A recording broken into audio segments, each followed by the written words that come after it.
Yes. Can we take a question on to my left? The mic behind. My name is Pascal. I'm a teacher by profession. I'm a Christian. Taking for granted that you agree the Gospels translated in English, which we Christians believe, I will quote these examples. Number one, in all the four Gospels, when Christ came out of the waters of baptism, there was a voice from heaven saying, "This is my beloved Son, in whom I am well pleased. Listen you to him." In the same way, number two, on Mount Tabor, when he was transfigured and when his face shone like the sun, there was a voice from heaven saying, "This is my beloved Son, in whom I am well pleased. Listen you to him." And several times, when he cast out the devils, they came out of the men proclaiming, "Thou Son of the living God, why have you come to torture us before the time?" And again, before the high priest, when the high priest asked him, "In the name of the living God, I ask thee, art thou the Son of the living God?" Christ says, "Thou hast said it." And the priest, and the number 5, the high priest of the scribes, when they accused Jesus before Pilate, they say, "This man says he is the Son of God. It's a blasphemy according to our religion. Therefore, we want to crucify him." Pilate didn't know about it. The very reason why they wanted to put Christ on the cross is that he claimed himself to be the Son of God. Because even though he didn't directly say, "I am the Son of God," it is indirectly said. Suppose I say, "You are Dr. Zakir Naik and you are MBBS doctor," and you tell me, "Yes, brother, you have said it." Is it not amount to saying that yourself saying, "I am Dr. Zakir Naik, MBBS"?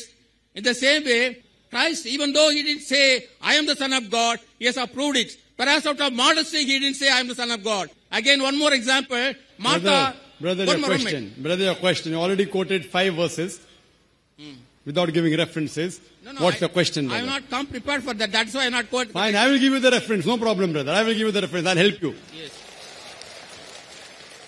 I'll help you, brother. No problem. What's the question? Do you mean to say by quoting all these 5 things, Jesus claimed divinity? Yes. Fine, I'll give you a reply.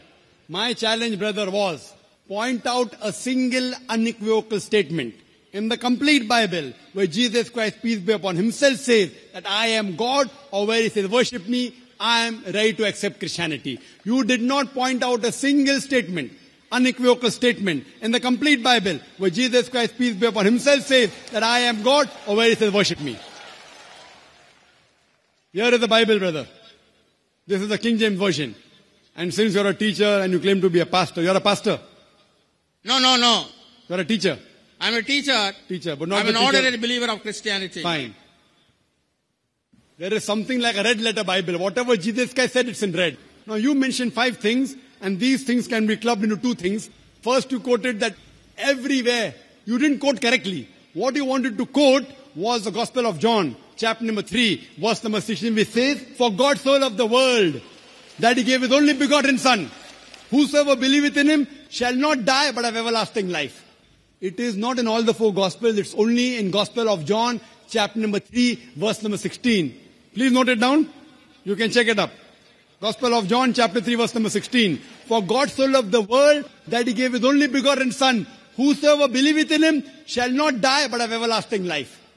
And again, you quoted in the ending the 5th time that Jesus Christ said he was the Son of God. You said that. Do you know Bible has got sons of God by the tons? If you read the Bible, Adam was the son of God, peace be upon him. Ephraim was the son of God. Israel was the son of God. If you read the Romans chapter number 8, it says, all those who are led by the Spirit of God, they are sons of God. If you're a godly person, you're a son of God. If I'm a godly person, I'm a son of God according to the Bible. But they say, no. Jesus Christ is not a normal son. He is the begotten Son. As far as the last question, Son of God, Bible has got sons of God by the tons. Adam is son of God, Ephraim is son of God, Israel is son of God. All that are led by the Spirit of God are sons of God. But the Christian missionary tells me, no. Jesus Christ is not a normal son. Coming to your first question. He is the begotten Son. And then they quote, which you didn't quote me. I'm helping you, brother. Gospel of John, chapter 3, verse number 16. "For God so loved the world that he gave his only begotten Son. Whosoever believeth in him shall not die but have everlasting life." Brother, do you know the meaning of the word begotten? What is the meaning of the word begotten? No. What is the meaning of the word begotten? Begotten is not the sense in which you use human sense. See, the word begotten. I am asking you the meaning of the word begotten. Yes, I know. What is the meaning of the word begotten? Begotten, there are two senses. When you say of a human being, he says begotten means the flesh and blood of his son. But when you say of God begotten son, it doesn't mean that he has a body, he's begotten him. It is to say the close association between the father and the son. That's all. If you say son, I say, suppose someone comes here and I tell him, my son, he will not mind because he's a young boy. If I tell him that son come here, he will come. If I say begotten son come here, he may punch me on my jaw, insinuating that I had Nauzubillah, I had sex with his mother. Fine. If I tell to a small boy begotten son, or a young boy of maybe 23 years, and I'm more than 40. If I say begotten son come, he may punch me on my jaw. Why? Begotten means sired by God. Sired, it belongs to the lower animal functions of sex. And that's the reason, if you read the Revised Standard Version of the Bible, revised by 32 Christian scholars of the highest eminence, backed by 50 different Christian denominations, they say this word begotten in Gospel of John, chapter number 3, verse number 16, is an interpolation, is a concoction, is a fabrication, and they threw it out of the Bible. Do you know that?